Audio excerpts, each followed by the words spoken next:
She was holding yellow tulips. That was the detail she remembered most. Yellow tulips for the man she was going to marry in 3 weeks. She let herself into his parents' house through the side door, the way she always did. She was early.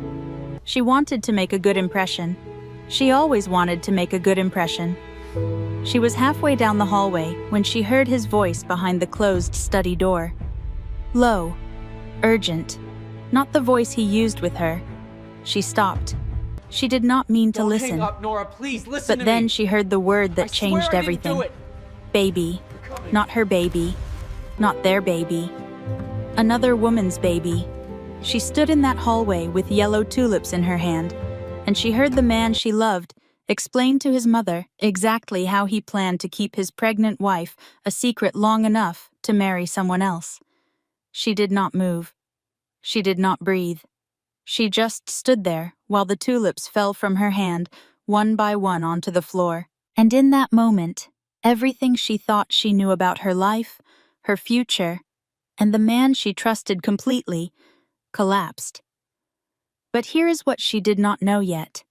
The wife already knew about her, and the two of them were about to become each other's greatest ally. Lesson statement. This is a story about what happens when a man builds his life on the silence of women who were never going to stay silent forever. If this story already has you holding your breath, you are exactly where you are supposed to be. Stay with us. This one goes places you will not expect. And if you have ever trusted someone completely and discovered you were seeing only the half they chose to show you, this story is for you. Hit the like button if you are already feeling something. Leave a comment and tell us, did you see it coming? Subscribe so you never miss a story like this one. And share it with someone who needs to hear it today. We are just getting started. The floorboard creaked. That was the first thing. A single creak beneath her left foot, in the hallway of a house she had walked through dozens of times. She stopped, shifted her weight. The sound died. Down the hall, behind the closed study door, a voice kept talking. Garrett's voice. Nora Callahan stood perfectly still in the hallway of her future in-laws' home and listened without meaning to. She had arrived 30 minutes early. She did this sometimes, brought flowers, tried too hard, had always tried too hard with Diane Whitfield, who smiled at her, the way you smile at a draft coming under a door. Tolerant, patient. Waiting for it to stop, the side door was unlocked, the way it always was on Sunday afternoons. Garrett had told her, years ago, to just let herself in. You are practically family already, he had said. She had held that word, family, like a warm stone in her palm. The flowers were tulips, yellow, Garrett's favorite. She was halfway down the hallway toward the kitchen when she heard it, his voice behind the study door, low, urgent. Not the warm, easy Garrett she knew, the other one, the efficient one, the voice he used on the phone when he did not know she was listening. She should have kept walking. She knew that later.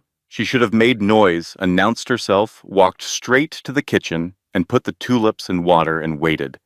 She did not keep walking. She stood in the hallway with yellow tulips in her hand, and she listened. She cannot know about the baby, Mom. Not yet. Not until after the ceremony. Once Nora and I are legally married, I can manage both situations. Claire has already agreed to stay quiet. The tulips went still in Nora's hand.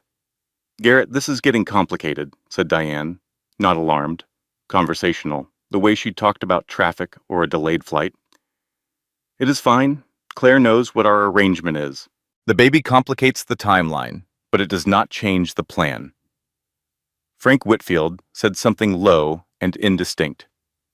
Garrett cut him off. Dad, I have handled this. I just need everyone to hold steady for 3 more weeks. Diane again. She will be fine once the baby arrives. She just needs more time. Nora did not move. She stood in the hallway and replayed the sounds. Rearranged the words, looked for another meaning. There had to be another meaning. There was always another meaning when you loved someone. Claire, the baby, our arrangement. She checked her phone, locked it, unlocked it, locked it again, unlocked it, stared at the screen, locked it. She did not call anyone. The tulips fell from her hand one at a time. She did not notice until they were all on the floor. Yellow petals against the dark wood.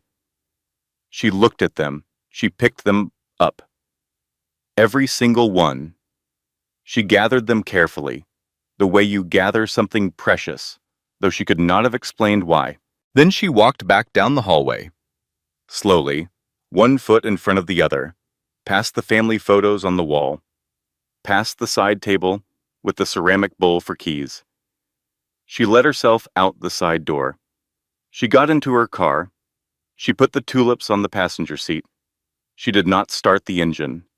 She sat in the driveway of the Whitfield home for 22 minutes. She knew the exact number later because she checked the timestamps on her phone.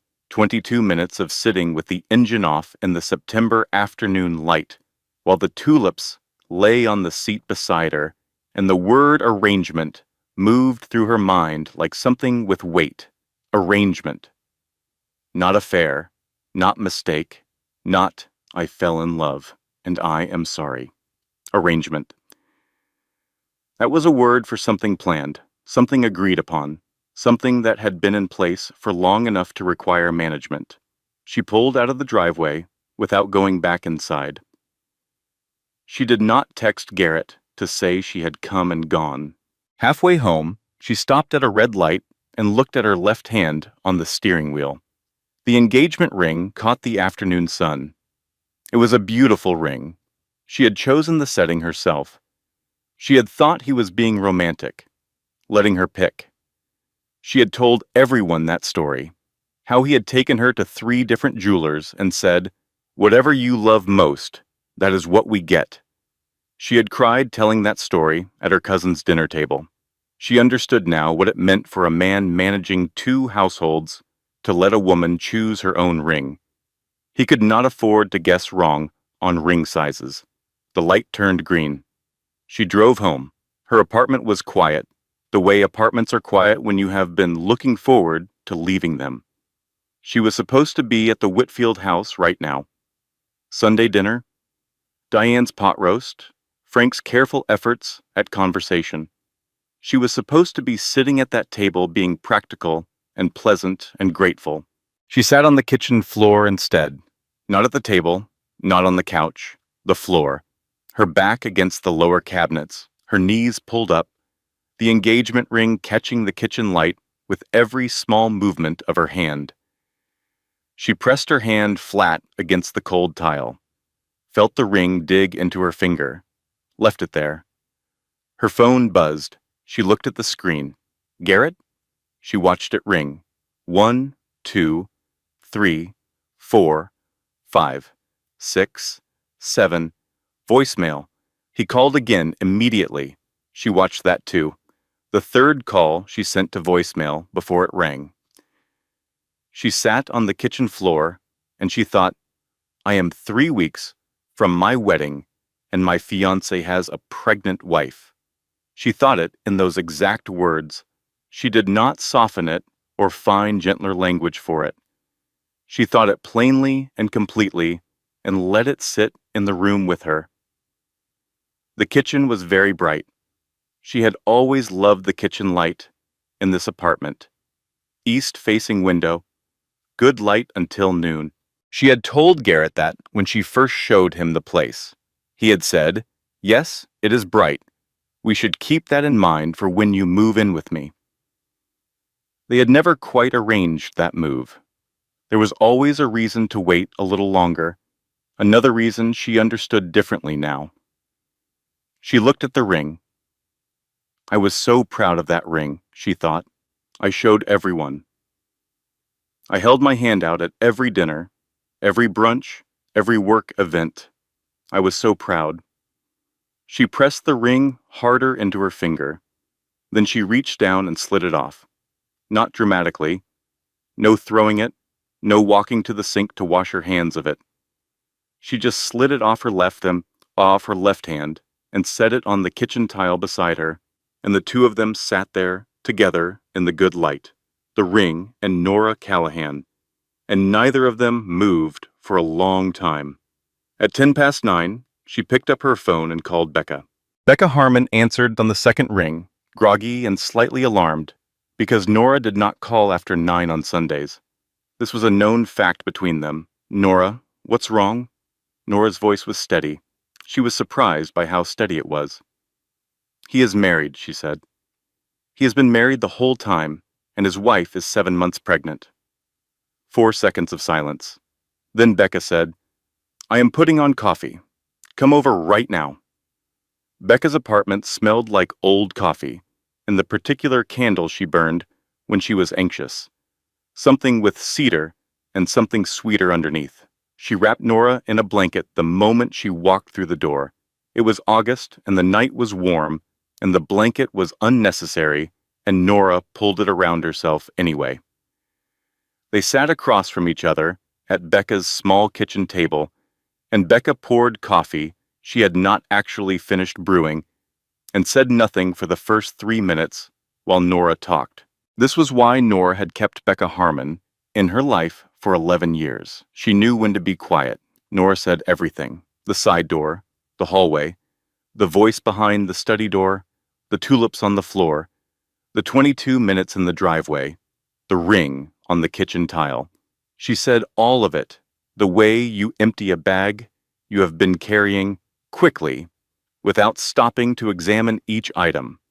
When she finished, Becca set down her mug. "Honey," she said, "I have been biting my tongue for 3 years." Nora looked at her. "What does that mean?" "It means I had a feeling. Not about this. I never imagined this. But there was always something. The weekends, the way he would go quiet when his phone lit up, the way he never—" Becca paused. "Nora, he never introduced you to a single friend of his. Did you ever notice that? His college friends, his work colleagues. Not one?"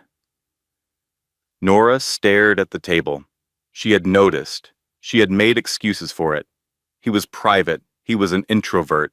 He preferred their world to be small and contained. She had liked that about him. She had called it intimacy.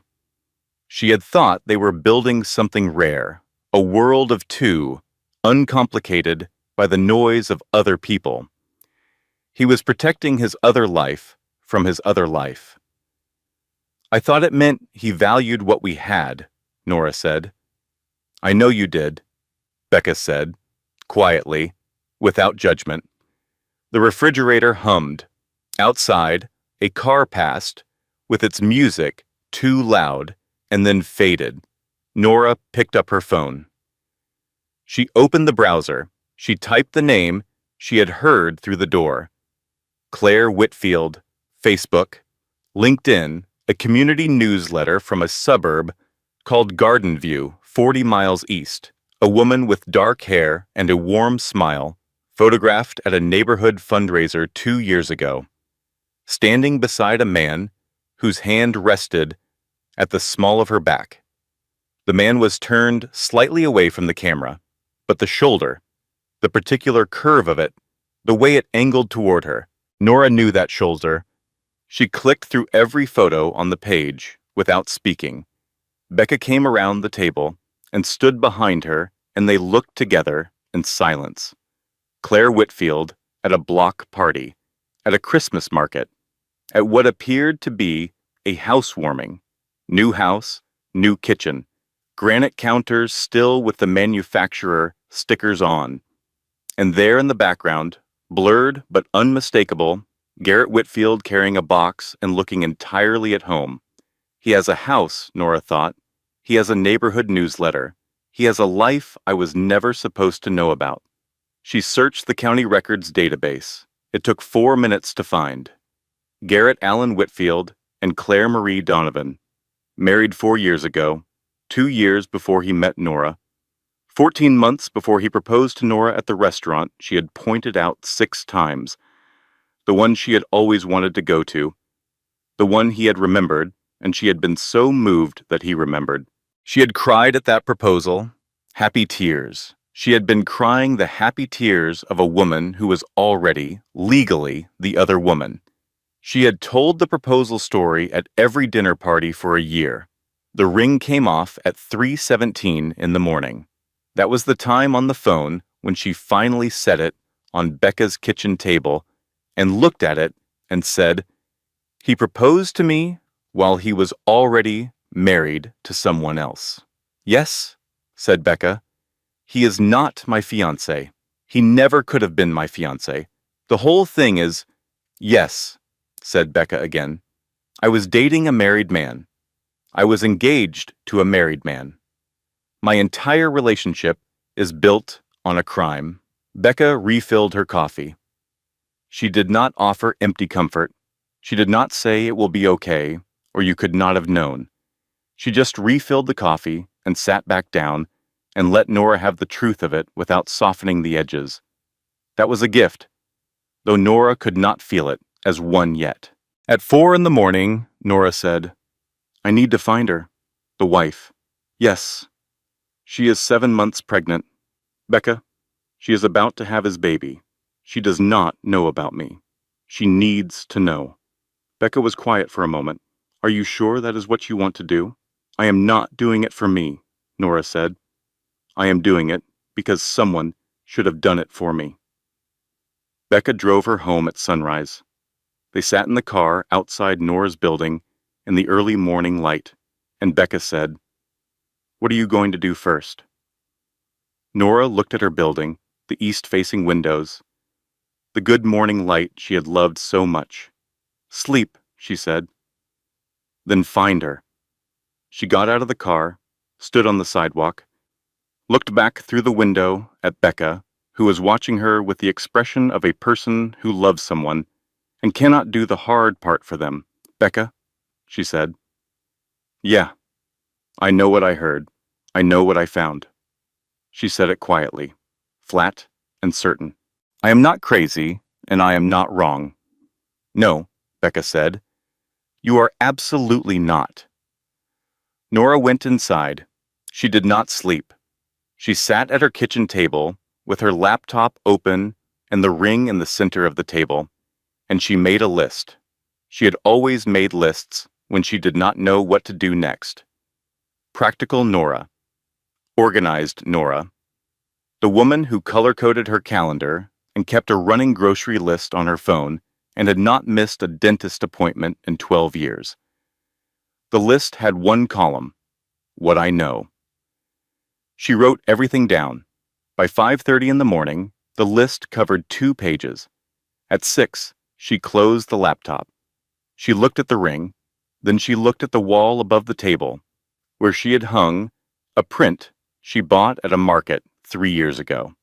A simple thing, a single line of trees in winter, bare branches, gray sky. She had bought it because it felt quiet, and she had thought it would be nice to look at in the mornings. She had shown it to Garrett, and he had said, "It is a little bleak for a kitchen." She had kept it anyway. She looked at it now. The bare branches, the gray sky. She thought, I should have paid more attention to what I kept anyway.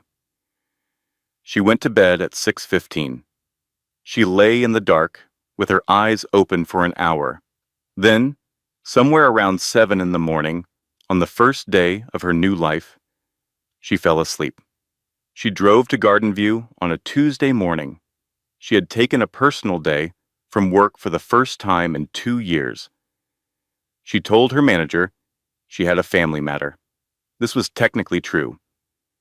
The drive took 47 minutes. She had the address from the county records, a street name she had never heard of in a suburb she had never visited. She drove through neighborhoods that looked like every neighborhood in a certain radius of the city. Ranch houses, mature trees, the particular Saturday morning tidiness of streets where people had lived for a long time. She found the house. Wraparound porch, window boxes, a car in the driveway with a yellow bumper sticker she could not quite read from the street. She parked across from it and turned off the engine and sat. This was the house Garrett had come home to for 4 years. This was the street he knew. These were the neighbors who waved at him. This was the kitchen where his coffee was made, and the bedroom where his suits were hung, and the porch where he sat in the evenings when he told Nora he was traveling for work. She looked at the window boxes. Someone had planted marigolds. They were very orange in the late summer light. She sat in the car for 40 minutes. At 41 minutes, she got out. She walked up the front path. The morning was warm and still. A bird was making a sound in the oak tree at the property line. She climbed the porch steps. She knocked. The woman who answered the door was not who she expected. She had been bracing herself for the Facebook photos. The warm smile, the dark hair freshly done. She had prepared herself, in some part of her mind she was not proud of, for someone to compare herself to. The woman who opened the door was 7 months pregnant, wrapped in a soft gray cardigan, her hair unwashed, her eyes swollen, in the way that had nothing to do with sleep and everything to do with weeks of sustained grief. She looked at Nora. "You are Nora," she said, not a question. Nora's prepared speech dissolved entirely. You know my name. I found your name in his email 3 weeks ago."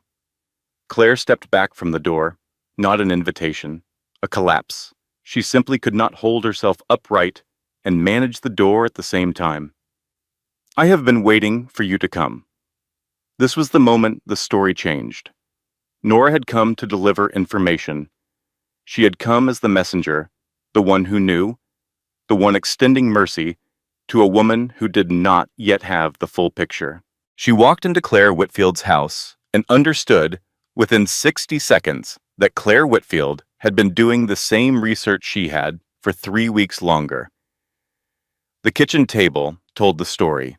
Bank statements, hotel receipts, a printed email thread with certain lines highlighted in yellow, a second phone in a clear plastic bag, a spreadsheet that had clearly been built by someone who worked with numbers for a living and brought that precision to the business of being betrayed. Claire had a folder. It was sitting open on the table between them when they sat down across from each other for the first time. 2 women destroyed by the same man on the same gray Tuesday morning in a kitchen with orange marigolds in the window boxes. "How long have you been collecting this?" Nora said. 3 weeks, said Claire. "Since I found your name, I needed to understand the scope of it before I did anything." Claire worked in finance. Nora learned this later, but she could have guessed it from the folder alone. Everything was time-stamped, cross-referenced, color-coded. The deception laid out with the same methodical precision you would use to document a financial discrepancy. The contents of the folder revealed something Nora had not known and Claire had only recently confirmed. Garrett had been diverting money from their joint investment account for nearly 2 years. Claire's contributions to that account were equal to his. The diverted funds had paid for 3 specific things that Nora recognized immediately: her engagement ring, the anniversary trip to Portugal they had taken the previous spring, half the deposit on Garrett's apartment, the one Nora had believed was entirely his. She had been bought with another woman's money. She had gone to Portugal with another woman's savings. He had proposed to her with another woman's ring. Nora sat with this information for a long moment. She looked at the table, at her own hands on the table. She was not wearing the ring. She had not worn it since the night she slid it off on her kitchen floor. She had left it in a small dish by her front door, the way you leave keys when you are not sure you will need them. She excused herself to use the bathroom. She stood at Claire's sink and ran cold water over her wrists, the way she had since she was a teenager, when she needed to come back to herself. She looked in the mirror, her own face, familiar and strange. The face of a woman who had just learned the full dimensions of what had been done to her. He did not choose her over me, Nora thought. He chose himself over both of us. We were never in competition. We were both just resources. She dried her hands on a white towel with a small embroidered flower at the corner. She looked at the embroidered flower for a moment. Someone had made that. Someone had chosen it. Claire, probably, or a gift from a family member. A small domestic object, full of care. She walked back out to the kitchen. Driving home from Garden View an hour later, the memories came. They did not come gently. The business trips, always 4 days, always with an explanation she had never questioned, because the explanations were always reasonable, and she had always been a reasonable woman. The way he never stayed at her apartment past Sunday. She had understood this as a quirk. His own space, his own rhythms. She had respected it. She had been careful not to crowd him. He was protecting his other life from his other life. The one time she had dropped by his apartment unannounced. He had met her at the door, not buzzed her up. Said there was a gas smell. They needed to take a walk.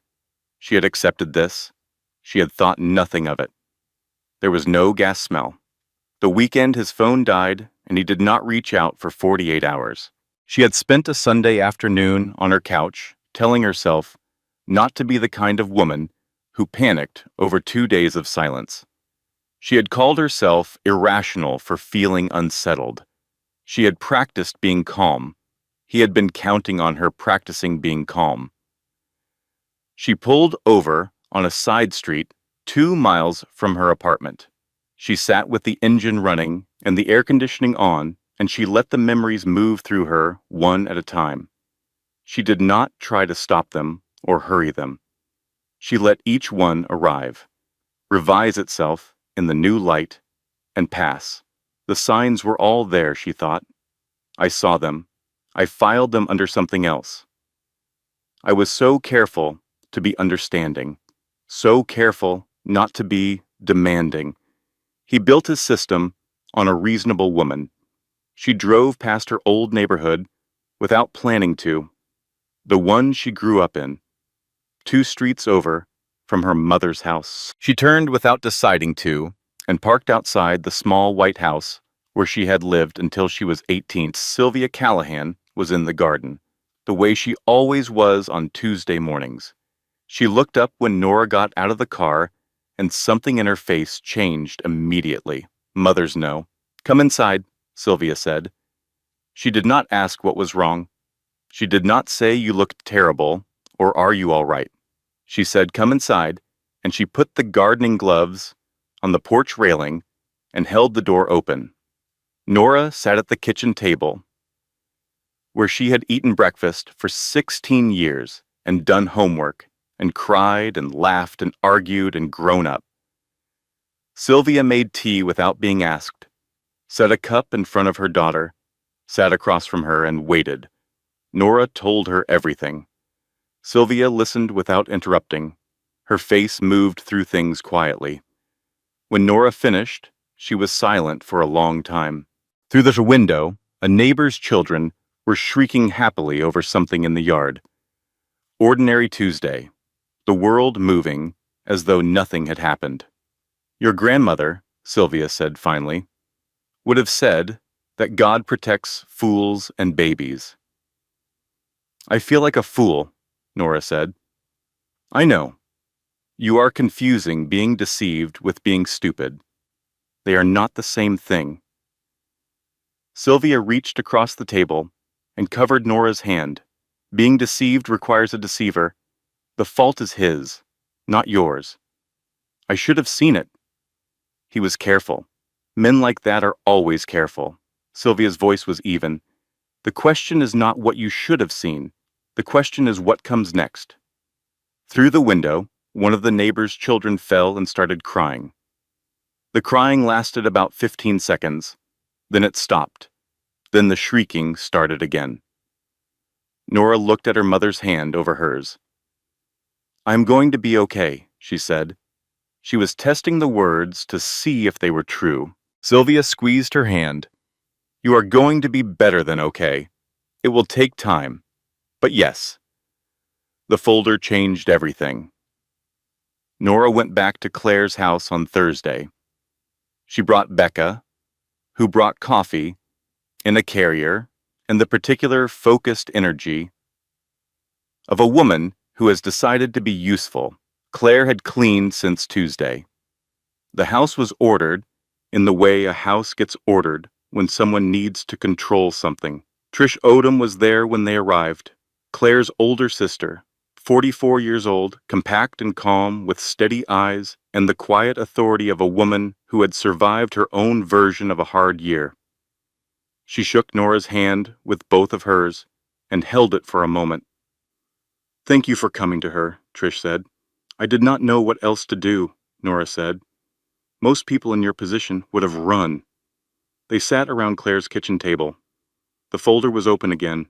Becca looked at the spreadsheet for 30 seconds and said nothing, which for Becca meant she was working very hard at containing a strong reaction.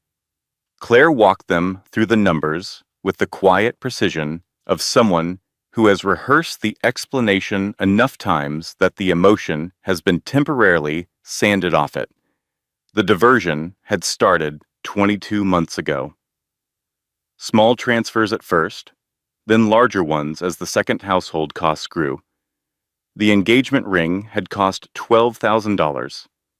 Claire's half of the joint account contribution in the relevant quarter was $9,000.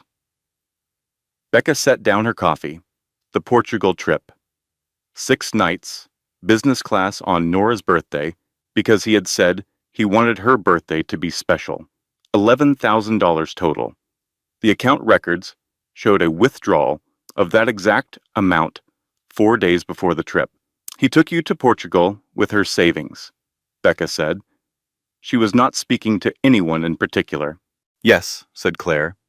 "And the ring." "Yes." Becca looked at Nora. Nora looked at the table. There was a particular kind of anger that arrived quietly, not a wave, a tide coming in. Slow and enormous and not stopping. Nora felt it begin at the edges of her chest, moving inward. "He bought me with her money," she thought. "He proposed to me with her ring. He took me to Portugal with the money that was supposed to be for their child." She excused herself to use the bathroom. The same white towel with the embroidered flower. She did not run the cold water this time. She just stood at the sink and breathed for a moment, looked at her own face. She was not going to cry. The crying had been for a different stage. She was past the crying stage now. She was in the anger stage. This was, she realized, much better. She walked back to the kitchen table. "I need to know everything," she said. "Whatever is in that folder. I need to understand all of it." Claire looked at her. Then she turned the next page. For the next 2 hours, they went through it together. Trish refilled the coffee, and Becca took notes on her phone, and Nora and Claire sat across from each other and dismantled Garrett Whitfield's double life with methodical thoroughness. By the end, the picture was complete. 4 years of marriage to Claire, 3 years of relationship with Nora, 2 years of financial diversion, 1 engagement, a baby due in 7 weeks, and 1 man who had believed he could manage all of it. He was counting on the women being too embarrassed to compare notes, Becca said. She said it almost to herself, but everyone heard it. Claire looked up. "He built his whole system on shame," Becca continued. "He assumed if you two ever found out about each other, you would both be too humiliated to talk to each other. He assumed the other woman and the wife would never be in the same room." The kitchen was very quiet. Nora looked at Claire. Claire looked at Nora. He had been wrong about that. At 3:47 in the afternoon, Nora's phone rang. A number she did not recognize. She let it go to voicemail. 30 seconds later, Becca's phone rang. Unknown number. Becca answered it because she answered everything. Is Nora Callahan with you? The voice on the other end was controlled and even. Tell her to stop what she is doing. Tell her she does not understand the full picture. Becca held the phone out flat and pressed speaker. Diane Whitfield's voice filled the kitchen. Nora is a sweet girl, Diane said. But she has no idea what she would be walking into, or out of. Claire, I am sorry, but this has gone far enough. Claire set down her coffee cup very carefully. Far enough for whom? Diane. A pause. For everyone. You came to my baby shower, Claire said. Her voice was very flat, like a road with nothing on either side. You sat in my living room, and you ate the cake I made, and you gave me a gift for this baby, and you knew. You knew the entire time he was engaged to another woman, and you ate my cake, Diane said. Claire. Leave us alone, Claire said. Do not call this number again. She ended the call, set the phone face down on the table. 4 women sat in a kitchen with orange marigolds in the window boxes. She has known from the beginning, Claire said. His mother has known and enabled him from the beginning. No one spoke. A lawnmower started somewhere down the street. The refrigerator hummed. A clock somewhere in the house measured out the seconds. Trish reached across the table and covered Claire's hand. Nora looked at Becca. Becca looked back at her. Something had shifted in the room. It was not Hope yet. Hope was further away. But something had shifted. The particular shift that happens when something formless becomes something with edges. Something you can pick up and work with. All right, Nora said. Her voice had changed. She could hear it herself. The qualifier was gone from it. The wondering and the softening. It was just a statement. A direction. We do this properly. We do this with lawyers and documentation, and we do not make a single move without a paper trail. She looked at Claire. Can you make copies of everything in that folder today? I already have copies, Claire said. In 3 places. Nora almost smiled. Of course you do. Douglas Mercer's office was on the 14th floor of a building downtown with a view of the river and the particular silence of rooms where decisions had weight. He listened to Nora for 30 minutes without interruption. He had a yellow legal pad in front of him, and he made notes on it in a small, precise hand, and he did not react visibly to anything she said, which she found steadying. When she finished, he looked at his notes for a moment. Then he looked at her. There are several issues here, he said, and they interact with each other in ways that require careful sequencing. Tell me. Garrett Whitfield has committed bigamy. In this state, that is a criminal matter, as well as a civil one. Your engagement is legally void because he was never free to become engaged to you. Claire's marriage is the valid one. The financial diversion she has documented may constitute fraud, potentially wire fraud, given the electronic transfers. Nora sat with this. Criminal. She had been thinking in the language of heartbreak, betrayal. Wasted time, lost years. She had not been thinking in the language of felonies. What does that mean for Claire? She asked. It means she has significant legal standing. The marriage is valid. The financial misconduct occurred within the marriage. The baby establishes ongoing financial responsibility. Douglas set down his pen. It also means that both of you have leverage, and how you choose to use that leverage will determine what the outcome looks like. What are our options? He told her. She listened carefully. She asked 3 questions. He answered them without impatience. When she left his office 40 minutes later, she stood on the sidewalk in the early afternoon heat and called Owen. Her brother's phone rang twice. He answered the way he always did, with her name, no greeting. Nora. He committed a crime, she said. Against both of us. Against a pregnant woman. Owen's silence was 5 seconds long. Where is he right now? Owen said. I don't know. Owen, I'm not going to do anything. I know you're not. I'm telling you because you're my brother, and I needed someone to know. Another pause. What do you need from me? She thought about it, standing on the sidewalk, with the traffic noise around her and the afternoon sun on her face, and the clarity that had been arriving in small increments since Tuesday. Just be available, she said. That is all? Just be available. Always, he said. She walked back to her car. That evening, she did what she always did when she was overwhelmed. She reorganized. Not the kitchen drawers. She had done those last month. She started with the closet, took everything out, and spread it across the bed, and stood in the middle of the bedroom in the September evening light and sorted it. Keep, donate, throw out. At the very back of the closet, in a dry cleaning bag she had not opened since she picked it up, was the dress she had bought for the rehearsal dinner, navy silk. She had spent 3 weeks looking for it. She had tried on 14 dresses. She had brought Becca and Sylvia on separate trips, and then come back alone on a Saturday afternoon to make the final decision. She had loved it when she bought it, had hung it in the back of the closet to keep it safe until the week before. She held it in the dry cleaning bag, still in the plastic, still safe. She set it on the donate pile. Then she went back to the closet and kept sorting. At 11:47 in the evening, her phone rang. A number she did not recognize, but which turned out to belong to a man named Paul, who worked at Garrett's firm and who had apparently been carrying something for 3 years and could not carry it anymore. I need you to know I did not know about his wife, Paul said. His voice was tight, uncomfortable, the voice of a person making a call they had rehearsed. I knew there was a complicated situation.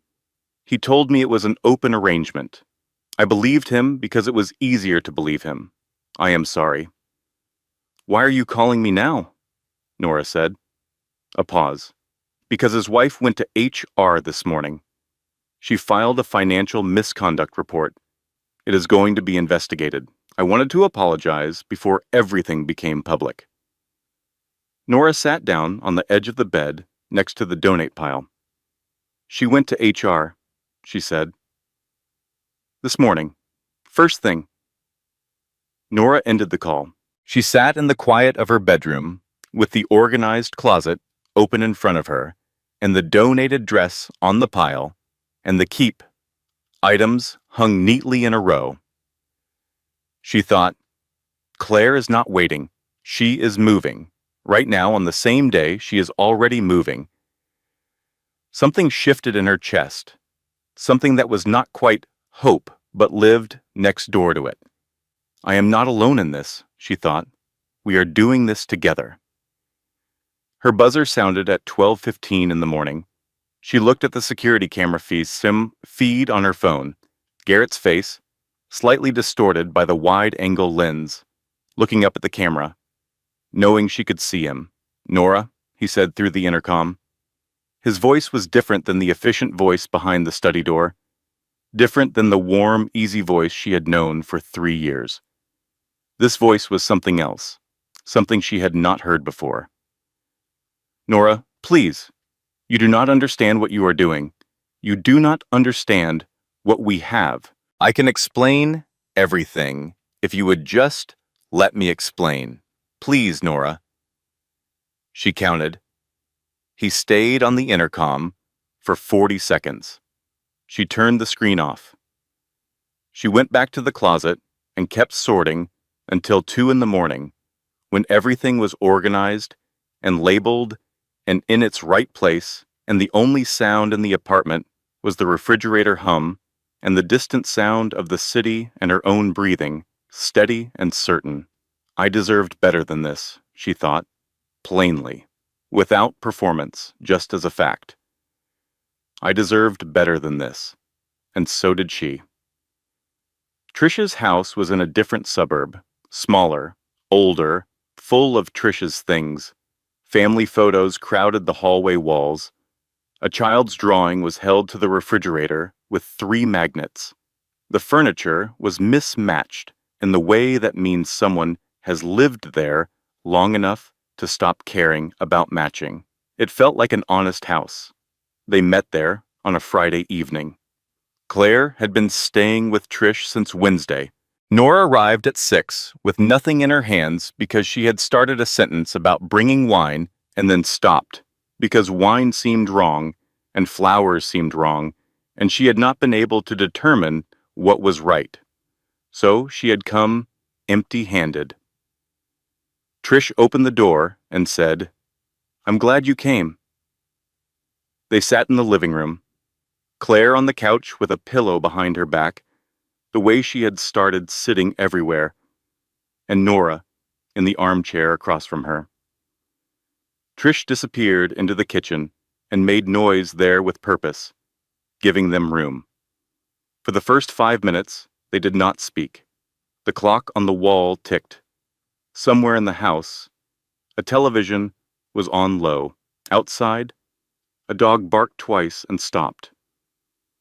Claire said, "Can I ask you something?" "Yes," said Nora. "Did he tell you he loved you?" "Every day," Nora said. She looked at her hands. "Did he tell you?" "Every day." The room held this for a moment. "I keep going back through them," Claire said. Her voice was careful, the way you carry something fragile. All the times he said it. "I keep trying to figure out which ones were real and which ones were performance.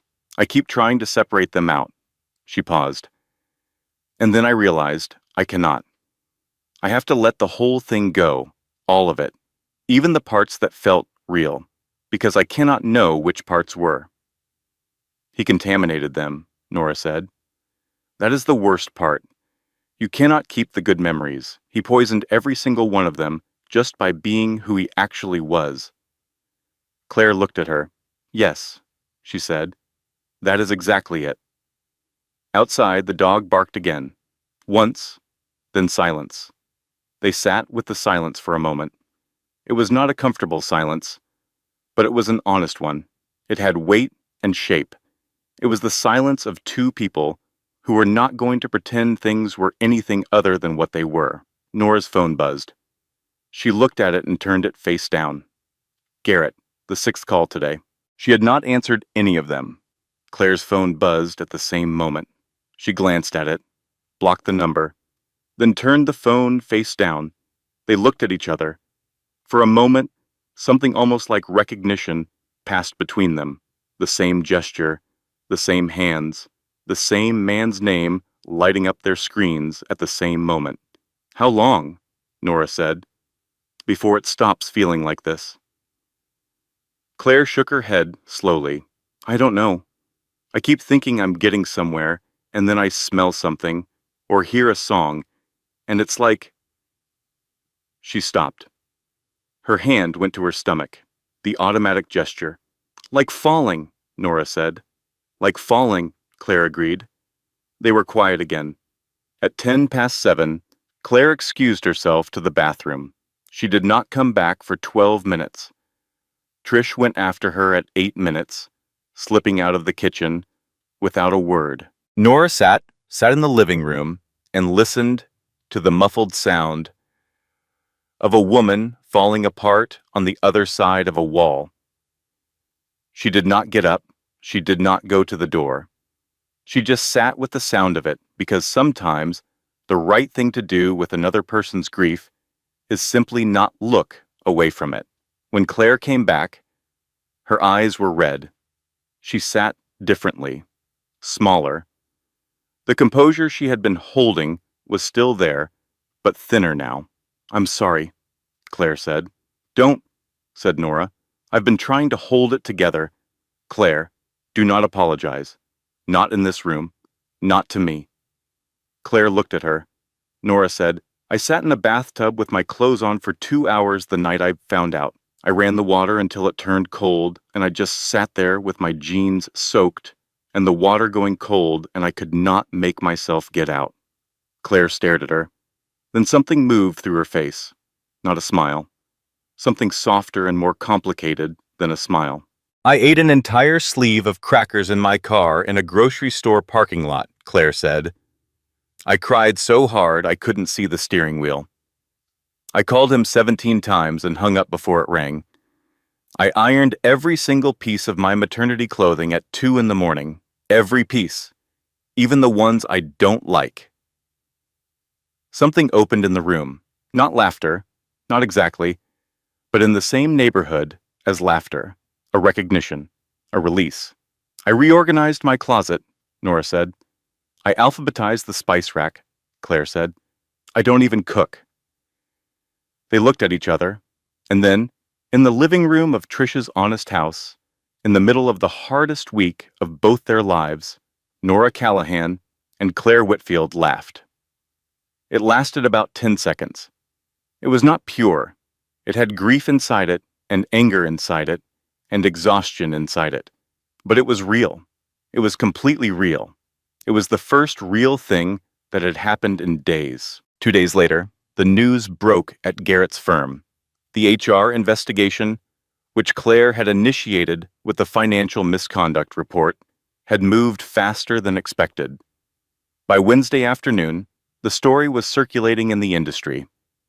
Garrett Whitfield, Senior Director, under investigation for financial misconduct. A journalist found Nora through LinkedIn. She forwarded the message directly to Douglas without reading past the first sentence. His professional life was cracking open. She thought, driving home from Trish's house, he was always managing Claire and managing me and managing his parents and managing the calendar and managing the story. Always managing. He forgot the one thing you cannot manage. 2 women who have stopped being ashamed. She said it aloud, in the car, to no one. To the highway and the evening light. I deserved better than this. So did she. We both deserved better than this. She said it again, louder. The words did not fix anything, but they were true. And true things, she was discovering, had a particular kind of weight. The good kind, the load-bearing kind. Garrett did not go quietly. He went to Owen first, which was his first tactical error.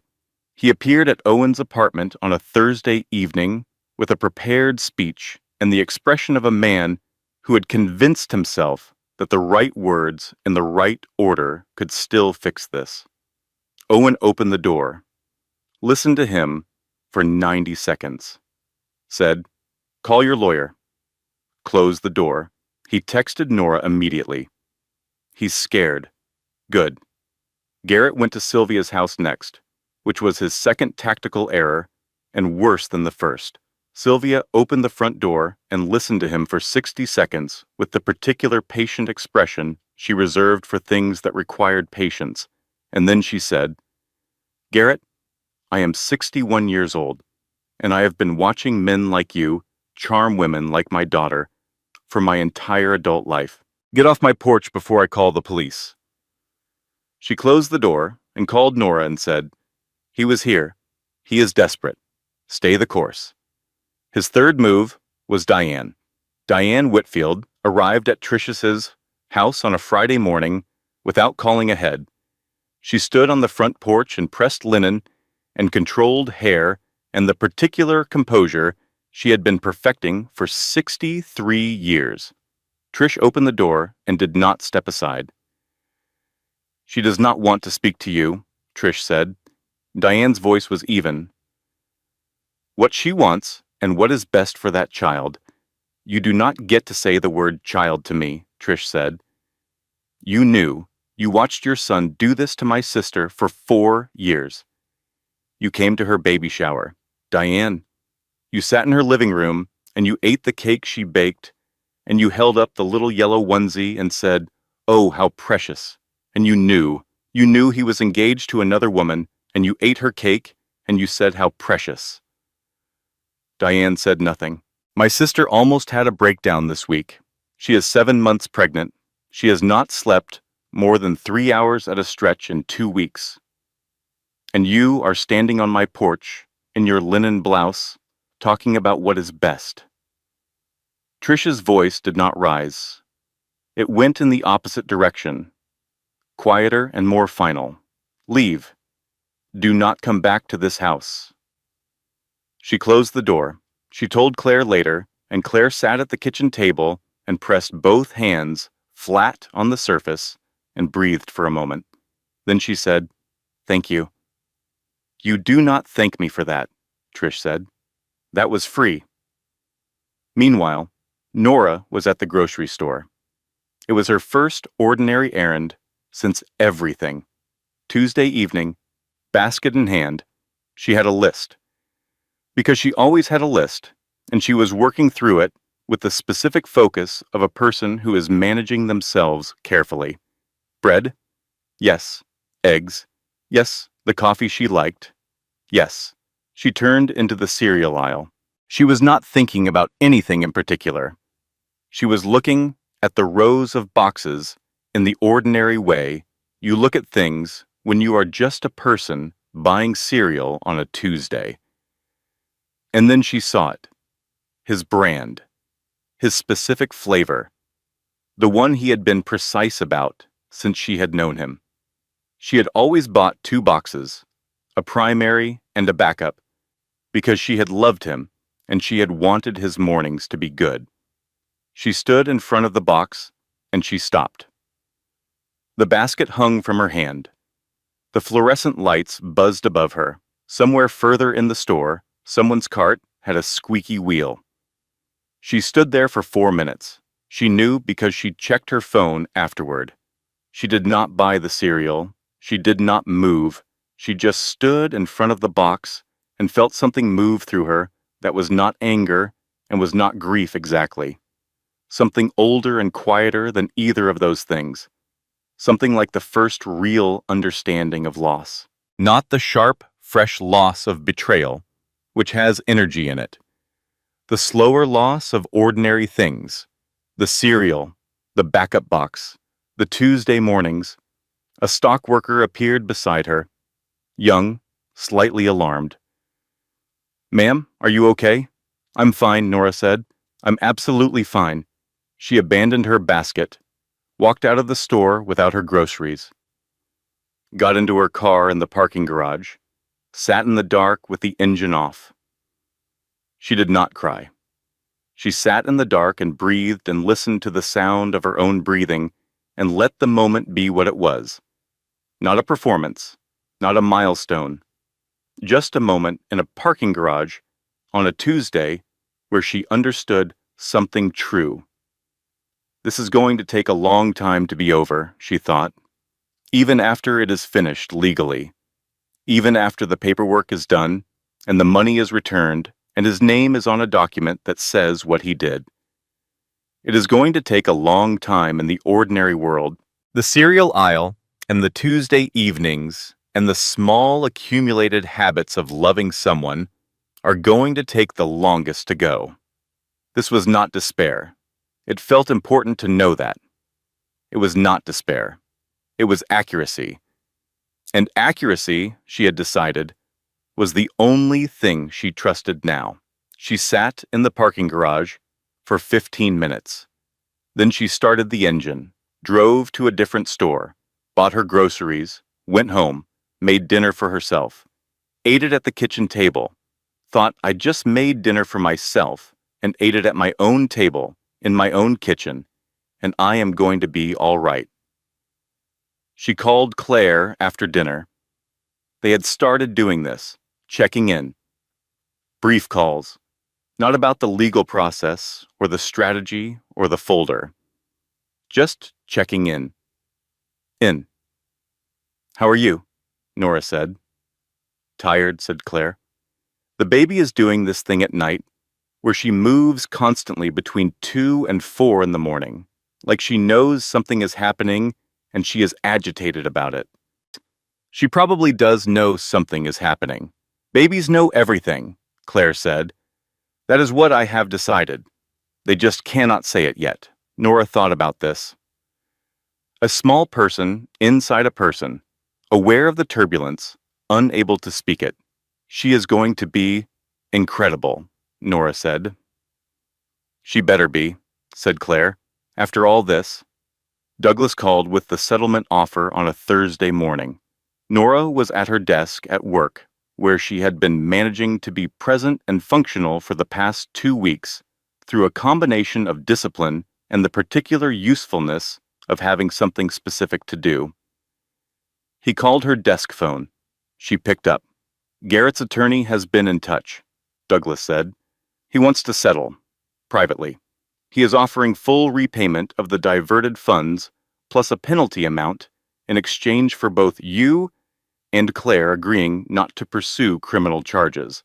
And if we decline, then the bigamy charge proceeds, which in this state carries up to 5 years of potential incarceration. What is the penalty amount? Douglas told her. It was significant. More than she had expected. He is scared, Nora said. Extremely, Douglas said. There was the faintest suggestion of professional satisfaction in his voice.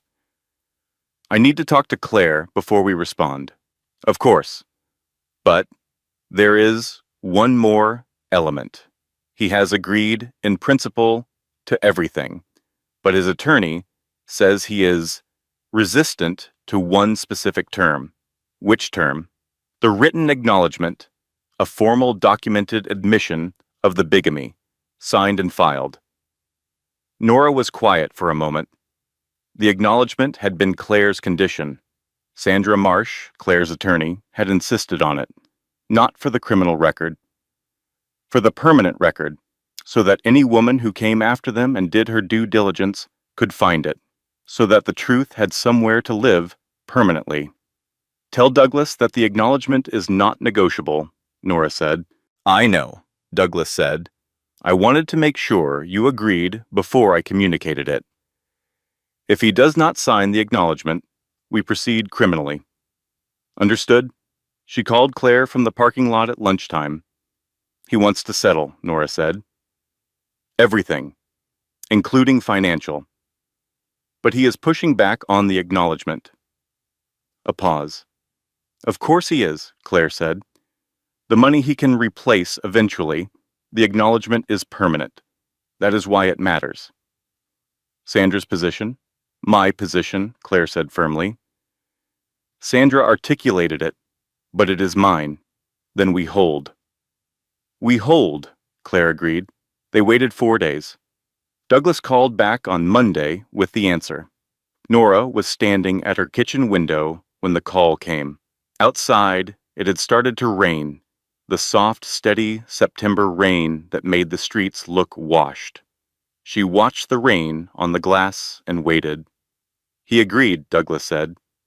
All terms, including the acknowledgement. She pressed her hand flat against the cool glass.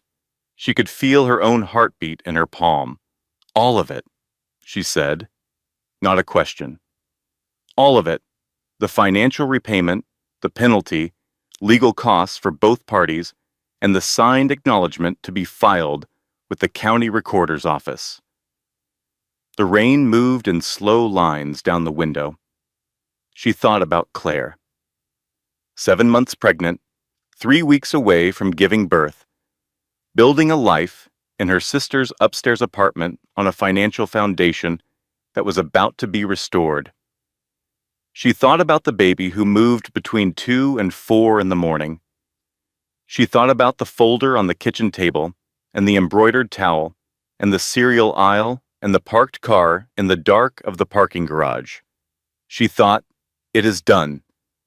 Not over, not healed, not fixed in the way that means nothing happened, but done in the way that means what was taken has been accounted for, and what was done has been admitted, and the truth has somewhere permanent to live. I deserved better, she said, quietly, not to Douglas, to herself, to the rain on the window, and I got it. Douglas, professionally, did not respond to this. I will draw up the final agreement, he said. You will need to review it and sign, then we are done. Thank you, Douglas. Thank you for being a prepared client, he said, which was the highest compliment Douglas Mercer knew how to give. She called Claire immediately.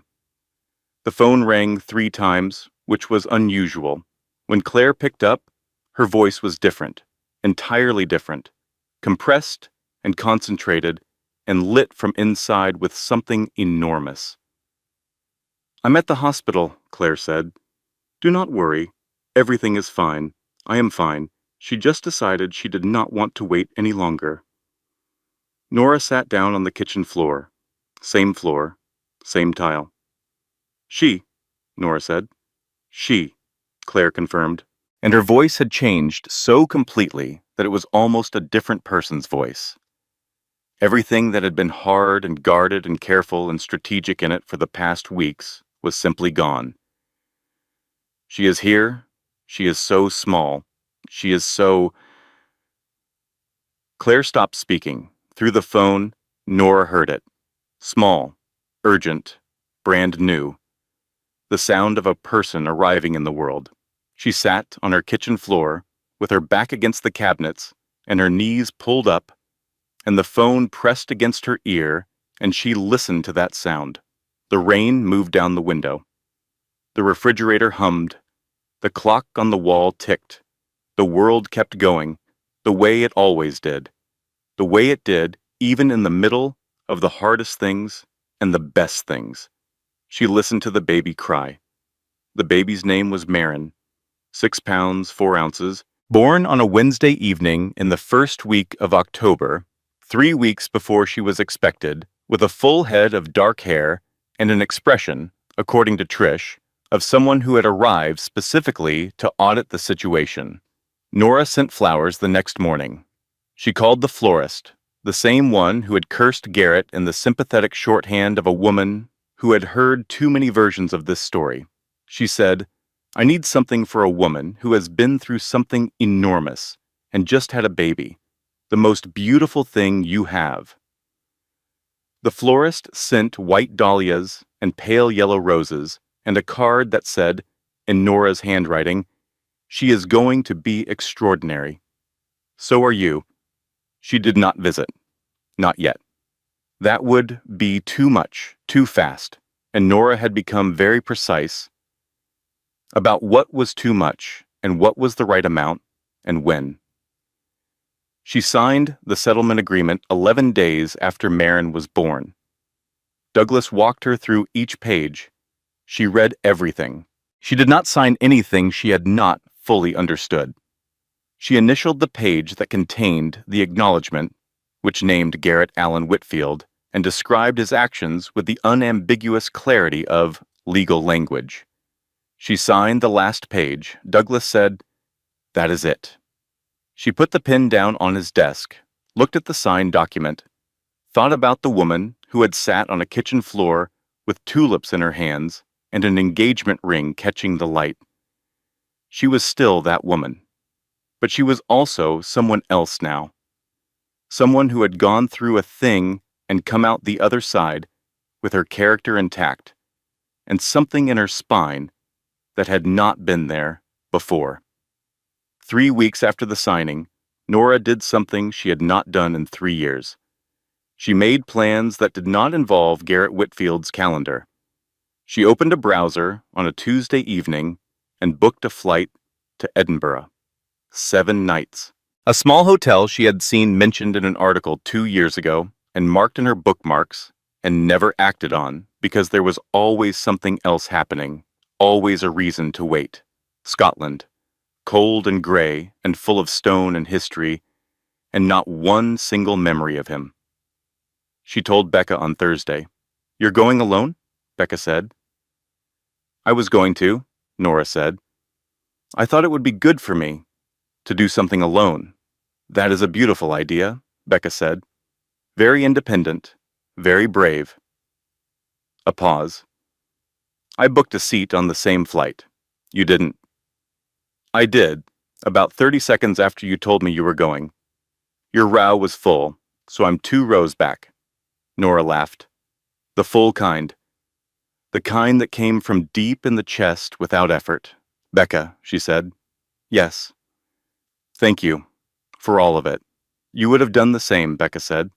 "You have done the same, actually, multiple times. Not the Edinburgh part. No, Becca admitted. The Edinburgh part was new. I got excited. On her last day at work, before the trip, she was walking down the hallway between the copy room and her office when a colleague stopped her. A woman she knew only slightly, married, always looked slightly overwhelmed in a manageable way. The woman grabbed her arm. I heard what happened to you, she said. I just want to say, I don't know how you did it. You handled the whole thing with so much grace. I don't think I could have. Nora stopped. She thought about the bathtub with her clothes on, the cereal aisle, the parking garage in the dark, the kitchen floor twice. You probably could, she said. You would be surprised what you are capable of when you have to be. The woman looked at her for a moment. Something moved through her eyes, then she squeezed Nora's arm and walked on. Nora stood in the hallway for a moment. She thought, I actually believe that. I am not saying it to be reassuring or diplomatic. I believe it because I have watched it happen. She walked back to her office. She had 4 things on her to-do list before the trip. She completed all 4 of them by 3 in the afternoon. She packed that evening, efficiently, 1 bag. She did not overthink it. Claire sent a photo at 9 that night. Maren Whitfield, 5 weeks old, on a yellow blanket in a patch of morning light from the nursery window of the upstairs apartment at Trish's house. Eyes squeezed shut, small fists curled, entirely asleep and entirely uninvested in the drama that had preceded her arrival by approximately 39 weeks. Nora stared at this photo for a long time. She saved it to her camera roll. Put it in a folder she labeled with the date. She typed back, "She's perfect." Claire replied, "She really is. She wakes me up at 3 in the morning, and I don't even mind." Nora put the phone down and finished packing. Edinburgh was gray and cool and full of stone. She loved it immediately. She and Becca walked everywhere for 7 days. They ate in small restaurants and drank in old pubs and climbed the Royal Mile in the rain and stood on Arthur's seat in the wind and said very little of substance for long stretches of time, which was the best kind of travel. On the 3rd night, in a pub where no one knew their names, Becca finally asked, "How are you, actually?" Nora turned her glass. The fire in the corner was doing what pub fires do, which is make everything feel more honest. "I'm not okay yet," she said. "I want to be clear about that. I'm not going to say I'm fine, because I am not completely fine, but I'm something better than not okay." She paused. "There is a word I cannot quite find for it." "Getting there?" Becca offered. "Not quite. It is more like," she considered, when you have been carrying something heavy for so long that you stop noticing, and then someone takes it, and you feel your own arms again." Becca looked at her for a moment. "Yeah," she said. "I think that is actually what okay is. That is the real version." Nora looked at the fire. He thought he was choosing, she thought. He thought he was in control. 2 women, 2 lives, 2 futures running parallel on a schedule he managed. But he was not choosing. He was avoiding honesty and commitment and the full weight of being a real person to someone. And the thing about avoidance is that eventually, everything you are running from catches up and arrives at the same moment. I thought I had been robbed, she thought. I thought I lost 3 years. But what I lost was a man who was never fully present in my life. What I got back is the space he was taking up. It turned out to be a significant amount of space. She thought about what she was going to do with it. She did not have a complete answer yet, but she had ideas. The ceramics class she had signed up for on a Thursday evening, starting next month. The trip to the West Coast she had been thinking about for years. The kitchen she was going to repaint in a color she had loved for 2 years and not acted on because Garrett had said it was too dark. It was going to be a deep teal. She had the paint chip in her bag. She looked at Becca. "I think I'm going to be good," she said. "Not right away, but eventually. I think I am going to be really good." "You are already," Becca said. 6 months later. The legal proceedings were entirely complete. The acknowledgement was filed in the county recorder's office, where documents live permanently, available to anyone who looks. The money had been transferred, verified, and confirmed by both attorneys. Douglas had sent a final letter that said, in his precise, understated way, "This matter is now fully resolved." It had been among the most satisfying letters he had written in 22 years of practice, though he did not include that in the letter. Garrett Whitfield's professional life had not recovered. The HR investigation at his firm had resulted in his departure, which the industry had noticed in the specific way that industries notice these things, quietly and permanently. His name, attached to those search terms, appeared in certain results in ways that could not be unmade. His mother had sent Claire a letter. 4 paragraphs, controlled language, a version of apology that protected itself on every side. Claire read it once, put it in a drawer in the nightstand, and closed the drawer. Perhaps she would respond someday. Perhaps she would not. She had decided that she did not owe that decision to a timeline. Maren Whitfield was 5 months old. She had opinions, about light specifically. She liked the morning light from the east-facing window in the nursery, and would indicate her preference for this light with a small sound that Trish described as a very tiny editorial comment. She had opinions about being held, particularly about being held facing outward versus inward, and would make her preference clear immediately. She had strong opinions about a particular rattle that had originally belonged to Trish's youngest child, and which that child had been attempting to reclaim with 0 success. Claire was tired, in the bone-deep, accepting way of new mothers. She was also, and she tracked this carefully because she was a careful person, happier than she had been a year ago. Not in spite of what had happened, she would not let the narrative be that simple. More accurately, on the other side of it, through the middle of it, out the other side, into something that was entirely her own. She had gone back to work part-time. The firm had held her position. She worked from the upstairs apartment in the mornings when Maren slept, with a cup of coffee and the east-facing window and the sound of Trish's house below her. It was, she thought, a very specific kind of peace, the kind that only exists because something else has ended. Nora met her for coffee on a Saturday in March. They did this occasionally now, this strange friendship that could not have existed in any other version of their lives.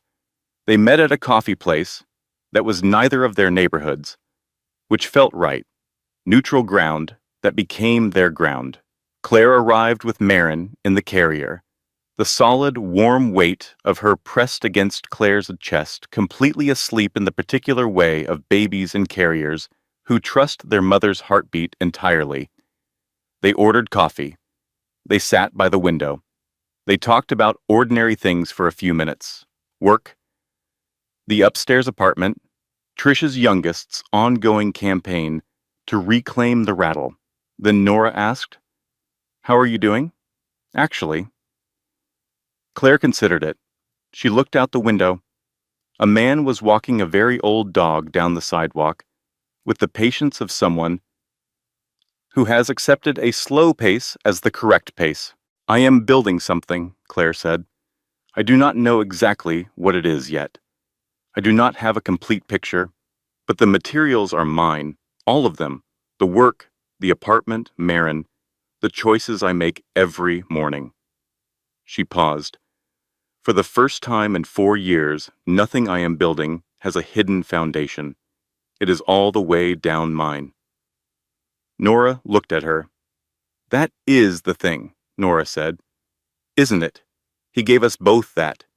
We did not ask for it, but we have it. Marin stirred slightly in the carrier, made a small sound, resettled. Claire looked down at her, the automatic look. The one Nora had noticed every time she had seen them together. The look that contained everything. She has no idea, Claire said, about any of it. Good, said Nora. She will someday. Someday, Nora agreed. But not now. Right now she just gets morning light and the rattle and you. Claire smiled. The real one. Not the managed one she wore when things were hard. The real one. Nora walked home. From the coffee shop, through the neighborhood, in the early spring afternoon. The kind of March day where the temperature could not quite commit, but the light was trying. Thin and bright and full of the specific hopefulness of early spring, which has always been less about warmth and more about the angle of the light. She stopped at a flower stall. She needed flowers for the kitchen. She had made a ceramic piece last week at the Thursday evening class, a wide low bowl in a dark glaze, and she had put it on the kitchen table and decided it needed flowers in it. She had been thinking about what kind. She looked at the buckets along the front of the stall. Roses, dahlias, anemones, ranunculus, and then, in the bucket at the end, yellow tulips. She picked them up. She stood there with the yellow tulips in her hand, and she felt the specific memory rise, the hallway, the floorboard, the voice behind the closed door, the tulips falling one at a time onto the dark wood floor. She stood with it. She let it be there. And then she paid for the tulips. They were just flowers. They had always been just flowers. She was not going to let him have tulips. She was not going to let him have yellow or spring or a flower stall on a Saturday afternoon. She was not going to let him have that. She carried them home. She put them in the ceramic bowl on the kitchen table, the one she had made with her own hands on a Thursday evening, in a studio where the light was good, and the instructor was patient, and the clay did what she told it to do eventually, after enough tries. The tulips were yellow against the dark glaze. She looked at them. She thought about the kitchen floor, both times she had sat on it, the ring on the tile, the phone against her ear in the dark, listening to a baby cry. She thought about the bathtub and the parking garage and the cereal aisle and the rehearsal dinner dress going to the donate pile, and Douglas's careful voice on the phone saying, he agreed, all of it. She thought about Becca 2 rows back on the plane and the pub in Edinburgh and what okay actually is. She made coffee. Sat down at the table. The morning light was coming through the east-facing window the way it always had, the way it had every morning since she moved in, the way it would continue to do regardless of what happened in the rooms where it fell. The paint chip for the kitchen was still in the junk drawer. Deep teal. She had bought the actual paint 2 weeks ago. It was sitting in her closet waiting. She was going to do it next weekend. She had already watched 4 videos on how to tape and cut properly. She looked at the tulips in the bowl she had made. Ready, she thought. Not for anything specific. Not for a plan or a timeline or a next chapter. Just ready. The way a room is ready after it has been properly aired out. Lighter, more itself. Outside, the city was doing what it always did on a Saturday morning. The sounds of it came through the window. Traffic and voices and a dog and somewhere, someone's music. The ordinary noise of ordinary life being lived by people who were not thinking about her at all, which was exactly right. Somewhere 40 miles east, in an upstairs apartment with good morning light, Marin Whitfield was 5 months old and entirely unaware that she had been born at the precise intersection of 2 women's courage. She did not know about the folder, or the attorney, or the acknowledgement filed in the county recorder's office. She did not know about Edinburgh, or the cereal aisle, or the parking garage, or the bathtub, or the yellow tulips. She knew morning light. She knew her mother's heartbeat. She knew the rattle. She knew being held. This was enough to know. For now. Somewhere in the city, Garrett Whitfield was making his next calculations. He was a man who had always been making calculations. It was the only way he knew how to live.